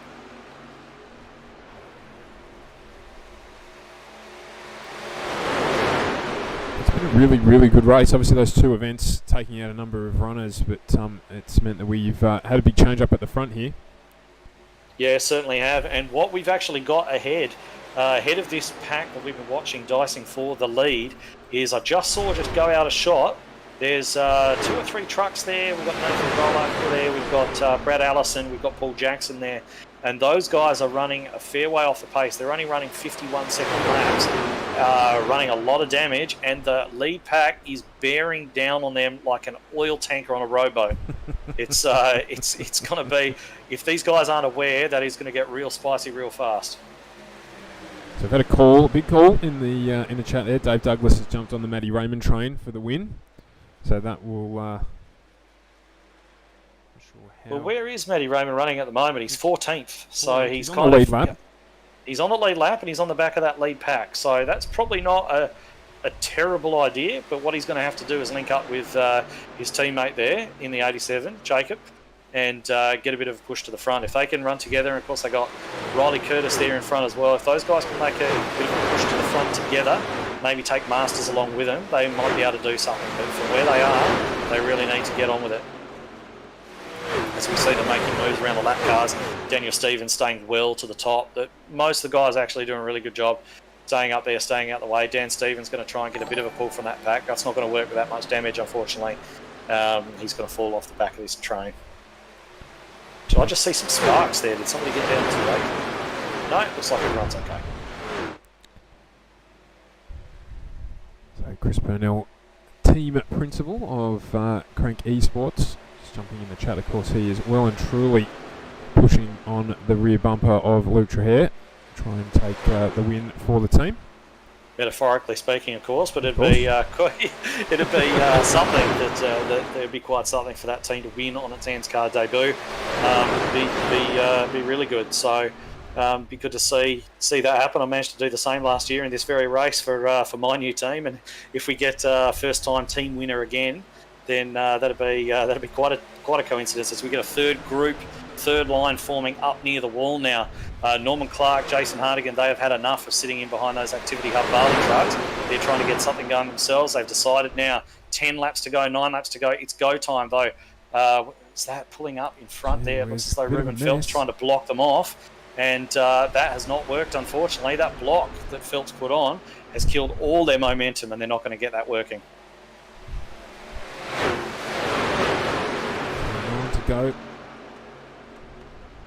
Sort of pensive at the moment, holding your breath a little bit about who's going to do what. Yeah, definitely can do the move. There's the lap cars, lap trucks as well, just playing a little bit extra with the ability for people to get out and do what they need to do.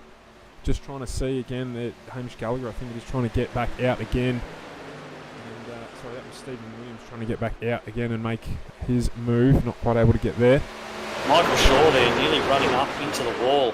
Has actually broken the draft a little bit on his teammate Ruben Phelps, and that's seen that outside line fall a little way back. We got Carr looking to come through the middle. That's broken up those teammates. That's Jason Hardigan. Yeah. He was way back a moment ago. Where's he come from? Just pushed through underneath. They've broken up those Activity Hub teammates now, and Jason Hardigan is going to be trying to push Ruben Phelps.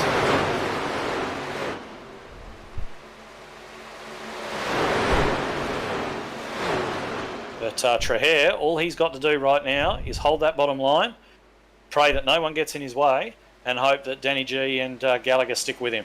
I can't imagine his teammates they're going to. They may pull out and try and make a move late in the race. But if you've got that... Oh, we got... Yeah, change for the lead there. Phelps got a fantastic push there from Hardigan and has managed to drop down and take the lead away from Traher. So Traher, they're trying to move up as well. Not quite able to do it. Phelps putting the blocks on, as he's entitled to do. Jason will give him the favour as well. What a lap car. Yeah, we've got some experience on the outside row now as well. We've got Jason Hardigan there. We've got Stephen Williams, we've got Norman Clark.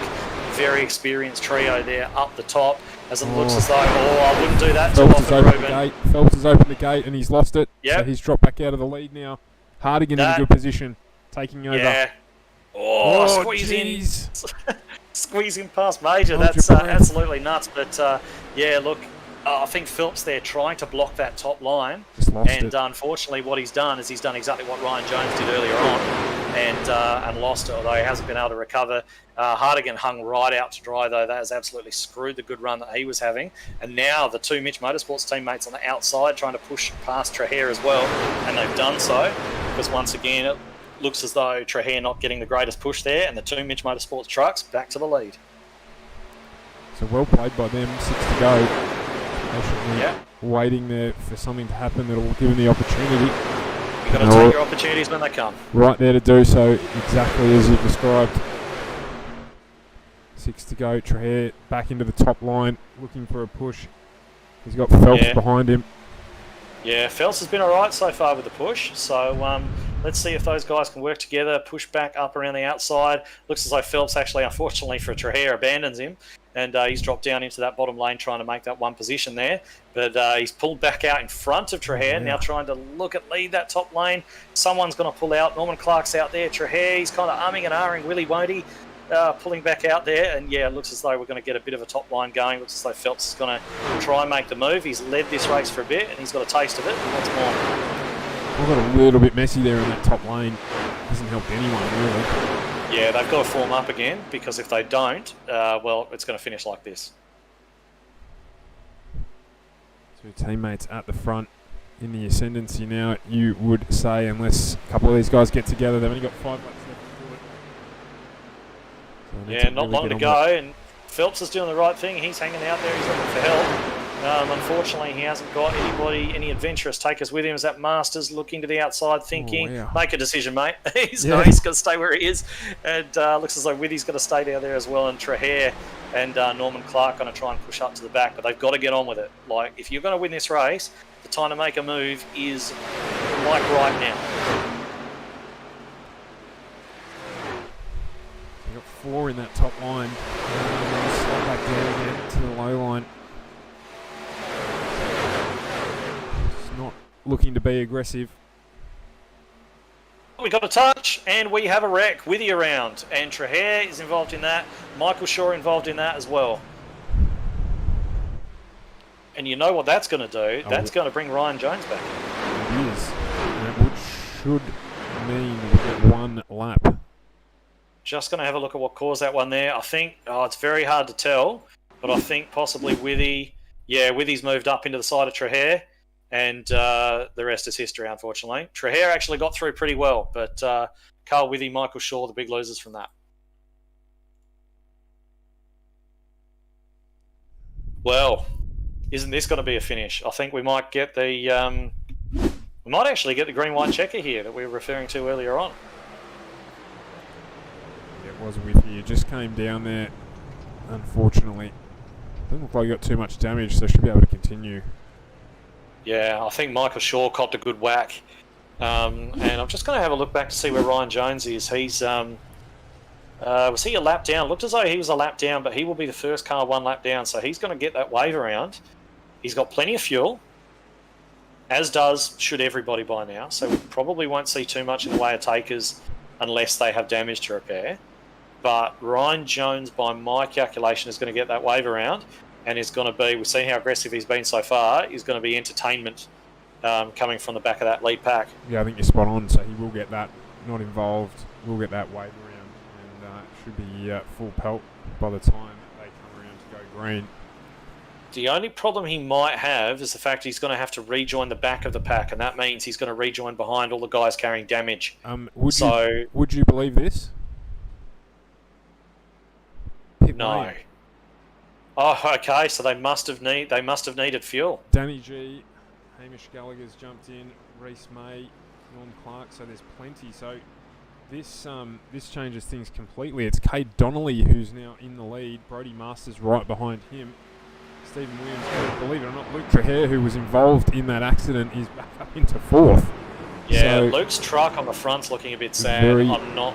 average. Yeah, I'm not thinking that he's going to have too much in the way of pace. That thing's pretty beat up. So, I don't think we're going to see too much in the way of him. I could be wrong. I hope I'm wrong, but I don't see we're going to see too much in the way of him pushing for victory now. But I can't wait for this all to shake out. We've got Cade Donnelly there leading the race now. He's just been doing his thing. Sitting there, he's going to have Masters in there behind him. Well, he's starting next to him because they're going to form out 2 by 2. And Donnelly is going to have Stephen Williams, who's carrying a little bit of damage. It looks like forming up behind him. And, of course, that's crucial. And then we've got Masters, who's got Trahair forming up behind him with a lot of damage. So is it going to be a straight gunfight between this front row? I don't know. Maybe. And of course, there was the early call about Matty Raymond potentially taking this one out. That might play into his favour as well. Well, Matty Raymond's truck is absolutely pristine. Dealership condition, only driven on Sundays to church. It's that sort of condition. That thing's looking good. That thing's looking good. And he's got Ruben Phelps around him. He's got Gallagher. He's got Danny G, who are all in good condition and are all fast. So if he can hook up on a train with those, there's no reason he can't drive to the front. But they've got to get on with it. They've got to do it real quick because this is a green, white checker finish. So for those who don't know, they're going to come around and they're going to take the green flag. The next lap, they're going to get the white flag. The next lap, they are going to get the checkered flag. They are not got a lot of time to get this done. So Cade Donnelly and Brodie Masters, they must scarcely be able to believe what's happening at the moment because they're both relatively new to ANZCAR to be out there leading this race now with a whole bunch of damaged trucks behind them. That's going to be it's going to be a good finish. I can't wait to see it. And as you say, I mean, the 2 cars directly behind them both have damage. Trahair more so. Steve Williams. And there's a whole heap of fresh cars right behind that. So yeah, anyone's bet. I'm not counting out the Mitch cars, Danny G and Gallagher, because what those two are going to do is to try their absolute best to line up again. What that could look like potentially is one of them not getting away quite as well as they might and leaving a bit of a gap for the teammate to slot up in front of them. And then those two might try to get up together, rip the top together, get around those damaged trucks, and then they can work together but against 2 guys there who I'm just noticing are actually teammates there, leading that front row, and see how well they hook up. But the experience is definitely with Gallagher, Danny G. So we'll see how these two teammates at the front work together and see if they can pull back what's going to be a famous result for their team if they do it.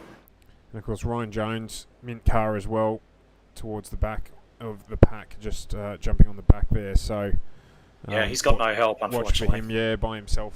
Probably not going to be able to get too much done as we go green again. Away they go. Stephen Williams giving a pretty good push there to Donnelly. Looks like Trahair doing his best to help Masters out, but I don't think there's a lot of pace in that truck. Now let's have a look. No. Danny. Oh, look out. Oh, Are they going to hold it? Are they going to hold it? We might stay green, but that has given... No, we've gone yellow. Wow. All right, so that... Now, that was the only green, white checker. So, Cade Donnelly, take a bow. That means Luke Trahair will finish second. That means Luke Trahair will finish second.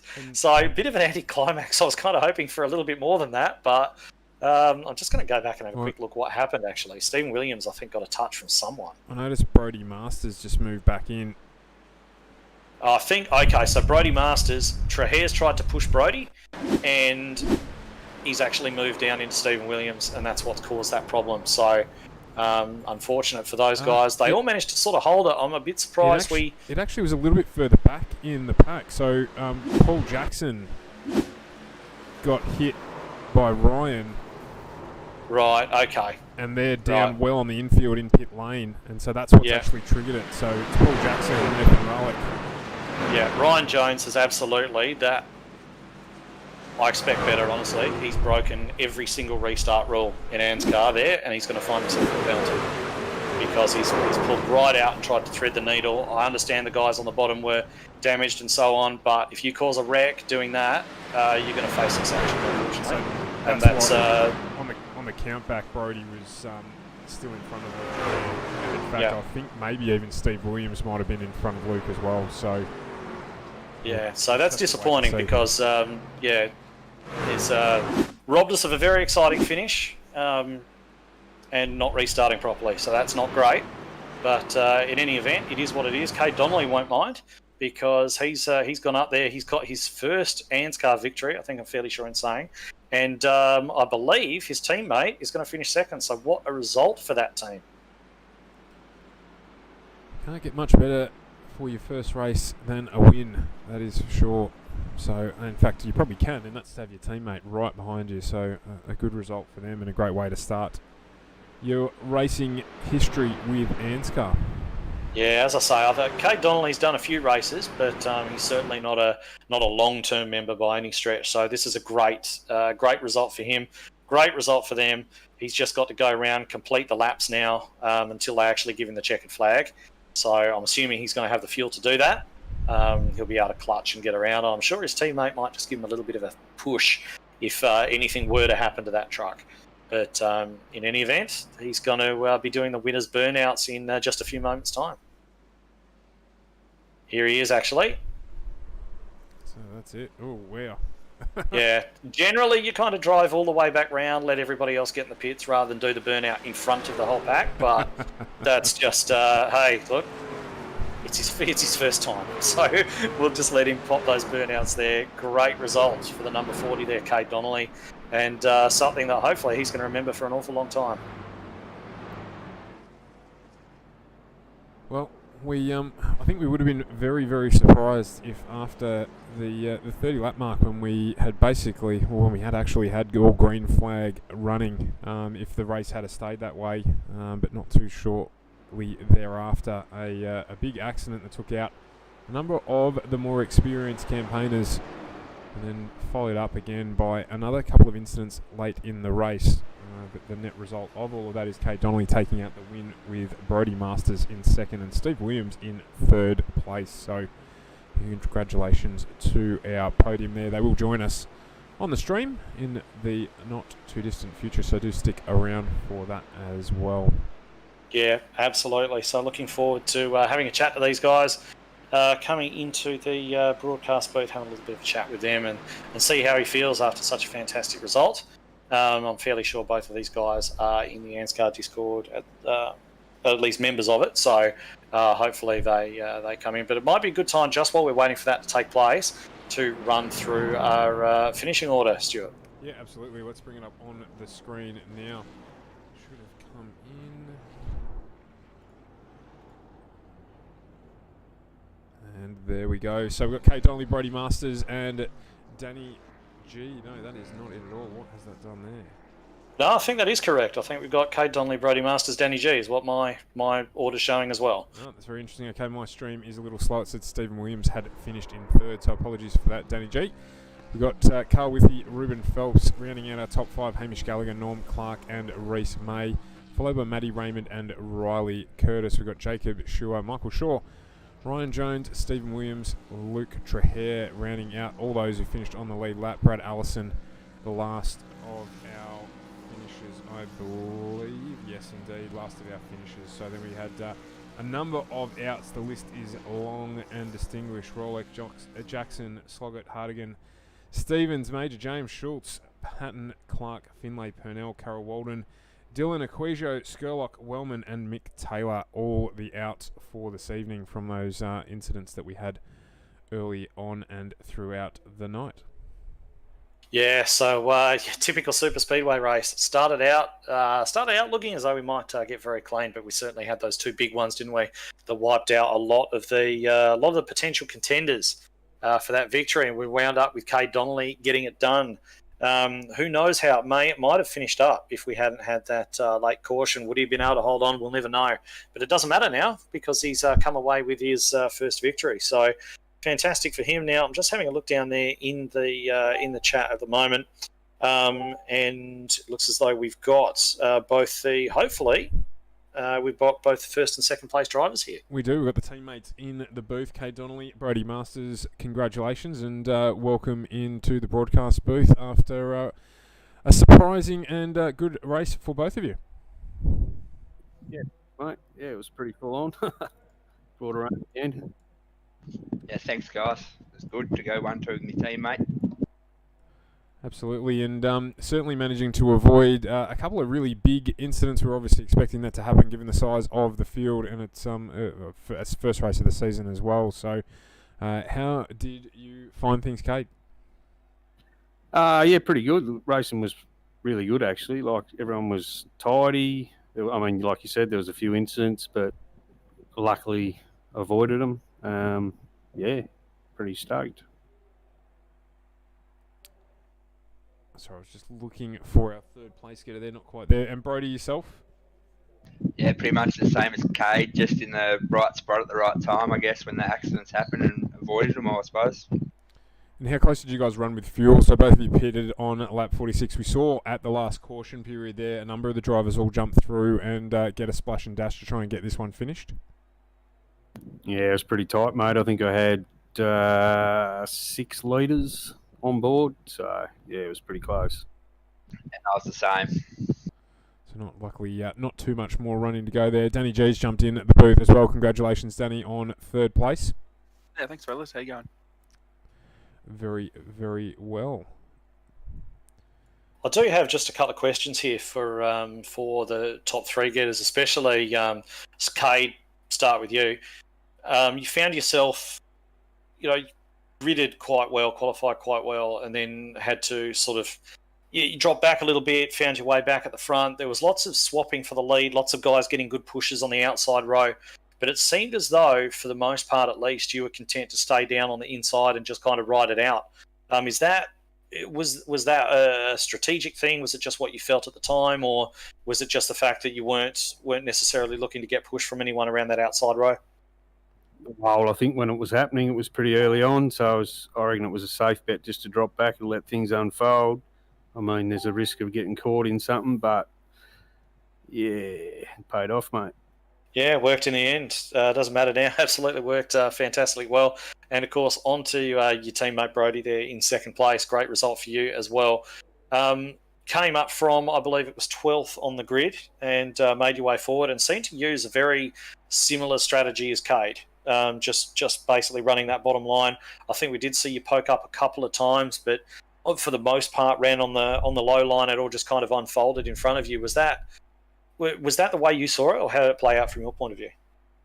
Yeah, pretty much like that, mate. Tried to go to the top a couple of times, but ran out of helpers, so tried to just find my way back to the bottom, and then sort of got in behind Cade and thought I was in a pretty good spot following him around, so it worked out pretty well in the end. Yeah, certainly did. You certainly can't complain with a 1-2. So moving on to you, Danny, third place tonight. Well done. We did have a little bit of a think that you were probably looking good for the victory at one stage. How did that play out from your point of view? I thought so too. And then my teammate Hamish said to me, or he asked me with about 15, 20 to go, how you looking on fuel? And I thought I was looking all right. And I said, oh, not so good. So I was happy that I think it was Ryan got in front of me and I could save fuel. And I was about to probably, when I got back into the lead after putting a good move on Luke to get back in the lead, I don't know if I was going to run out maybe last lap in 3 or 4 or not. So it kind of saved me, kind of didn't. But I'll take a third. Yeah, definitely. And you guys were hooking up really well. Hamish Gallagher, of course, brand new to that team, but has been around a while now in ANZCAR. So it looked as though you guys got a really good rapport going straight away as far as bumping each other, drafting each other, pushing forward. Got a couple of really nice pushes on there. So how did that team dynamic work for you? Yeah, not too bad. I think we found each other after the first pit stop. We sort of blew to the front. He forgot to take fuel, so he had to come back around, I think, under safety car and ended up getting back up the lead. But, from him pushing me, he was, fantastic. Yeah, it looked as though you guys had a lot of pace. And, of course, we saw a couple of bits early on in the race where where Ryan Jones got in behind you. He always seemed to want to lead a line. He was always trying to drive around the outside and so on. So that certainly made it very entertaining for us. But yeah, I imagine for you guys up there, it was also very sort of very tightly fought and close. Yeah, for sure. Yeah, I was impressed. I thought there was going to be a lot more wrecks and cautions, but I think the start of the race went pretty much 40 laps halfway. And yeah, I thought it was a really good race. Yeah, I think we'd all probably agree with that. So I think now, Stuart, if you don't have any further questions for these guys, we might start with you, Cade, and let you give the shout outs, thank the sponsors, thank the team, say hi to your mum, all of that stuff. I'd just like to thank the Sim boys, mate. We get together and on Friday nights and all come together and work out what we're doing, and yeah, just a good bunch of blokes. So yeah, cheers. And Brody, anything you want to add to that? Yeah, pretty much just the same. And I suppose I'll see all the Sim boys Friday night for a few celebratory beers for Cade's win. Fantastic. There's nothing like getting around with your mates and celebrating a good victory, be it in the virtual world or the real world. And Danny G, finally to you. Yeah, just Mitch Motorsports, Bob King for the paint job, and you guys in the broadcast booth. Awesome. So, yeah, that's wraps up a really good night's racing, I think. It could have turned real sour real fast, as these races sometimes can, but fantastic that we saw some long green flag periods and some good racing, wouldn't you say, Stuart? Yeah, absolutely. And obviously have to give the big shout out to you as well, coming along and giving me an absolute schooling in all things truck racing, which I very much need. I've got a lot of homework to do when I head off from the broadcast tonight before next week. So thanks for jumping in, Ed, as always, with your experience to give us the down low on what happens when we get 35 trucks racing around Daytona, and giving us the insight that we need to make sure we get the job done properly for everyone who joined the stream, of whom there were plenty. So thank you to everyone else who jumped on the line. Of course, we are back next week, same time, same place, where we head to Homestead. What do we expect there, Ed?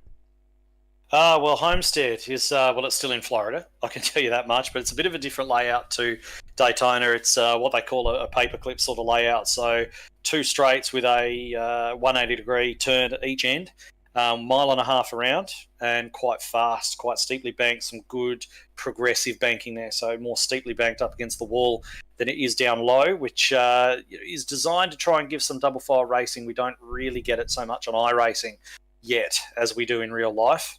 But yeah, certainly it's going to be an entertaining race, I think. It's a track that looks very simple, but does require a very, very good touch to get the most out of a car there. So I think we'll be seeing the cream rise to the top there for certain.